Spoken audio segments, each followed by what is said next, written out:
ಬಳ್ಳಾರಿ ತ್ರಿಕೋನ ಪ್ರೇಮದ ಹಿನ್ನೆಲೆ ಮಾನಸಿಕ ಕಿರುಕುಳ ಮತ್ತು ಖಾಸಗಿ ಫೋಟೋ ವೈರಲ್ ಮಾಡುವ ಬೆದರಿಕೆ ಆರೋಪದ ನಡುವೆ ಯುವ ಟೆಕ್ಕಿಯೊಬ್ಬರು ಆತ್ಮಹತ್ಯೆ ಮಾಡಿಕೊಂಡಿರುವ ಘಟನೆ ಬಳ್ಳಾರಿ ನಗರದ ಕೌಲ್ ಬಜಾರ್ ಪೊಲೀಸ್ ಠಾಣೆ ವ್ಯಾಪ್ತಿಯಲ್ಲಿ ನಡೆದಿದೆ. ಮೃತರನ್ನು ಫಿರ್ದೋಸ್ ಎಂದು ಗುರುತಿಸಲಾಗಿದ್ದು, ಅವರು ಬೆಂಗಳೂರಿನ ಖಾಸಗಿ ಐಟಿ ಕಂಪನಿಯಲ್ಲಿ ಉದ್ಯೋಗಿಯಾಗಿದ್ದರು ಎಂದು ತಿಳಿದುಬಂದಿದೆ.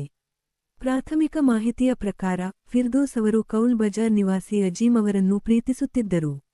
ಬಳಿಕ ಅವರ ನಡುವಿನ ಸಂಬಂಧ ಹದಗೆಟ್ಟಿದ್ದು, ಅಜೀಂನಿಂದ ದೂರವಾಗಿದ್ದರು ಎನ್ನಲಾಗಿದೆ. ನಂತರ ಅಜೀಂನ ಸ್ನೇಹಿತ ಸೋಲ್ ಅವರೊಂದಿಗೆ ಪ್ರೀತಿಯಲ್ಲಿ ಬಿದ್ದಿದ್ದ ಫಿರ್ದೋಸ್, ಮದುವೆಯಾಗಲು ನಿರ್ಧರಿಸಿದ್ದರು ಎಂದು ಹೇಳಲಾಗಿದೆ. ಈ ವಿಚಾರ ತಿಳಿದ ಬಳಿಕ, ಅಜೀಂ ತನ್ನೊಂದಿಗೆ ಇರುವ ಖಾಸಗಿ ಫೋಟೋಗಳನ್ನು ವೈರಲ್ ಮಾಡುವುದಾಗಿ ಬೆದರಿಕೆ ಹಾಕಿದ್ದಾನೆ ಎಂಬ ಆರೋಪ ಕೇಳಿಬಂದಿದೆ. ಈ ಬೆಳವಣಿಗೆಯಿಂದ ತೀವ್ರ ಮಾನಸಿಕವಾಗಿ ನೊಂದಿದ್ದ ಫಿರ್ದೋಸ್, ಆತ್ಮಹತ್ಯೆಗೂ ಮುನ್ನ ವಿಡಿಯೋ ದಾಖಲಿಸಿ, ತಮ್ಮ ಸಾವಿಗೆ ಕಾರಣರಾದವರ ವಿರುದ್ಧ ಕಾನೂನು ಕ್ರಮ ಕೈಗೊಳ್ಳಬೇಕು ಎಂದು ಮನವಿ ಮಾಡಿದ್ದಾರೆ ಎನ್ನಲಾಗಿದೆ.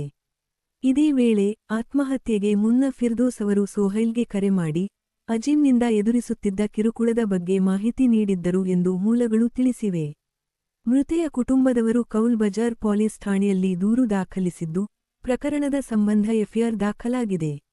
ಆರೋಪಿಗಳಾದ ಅಜೀಂ ಮತ್ತು ಸೋಹೈಲ್ ಇಬ್ಬರೂ ಸದ್ಯ ತಲೆಮರೆಸಿಕೊಂಡಿದ್ದು, ಅವರನ್ನು ಬಂಧಿಸಲು ಪೊಲೀಸರು ಶೋಧ ಕಾರ್ಯ ನಡೆಸುತ್ತಿದ್ದಾರೆ.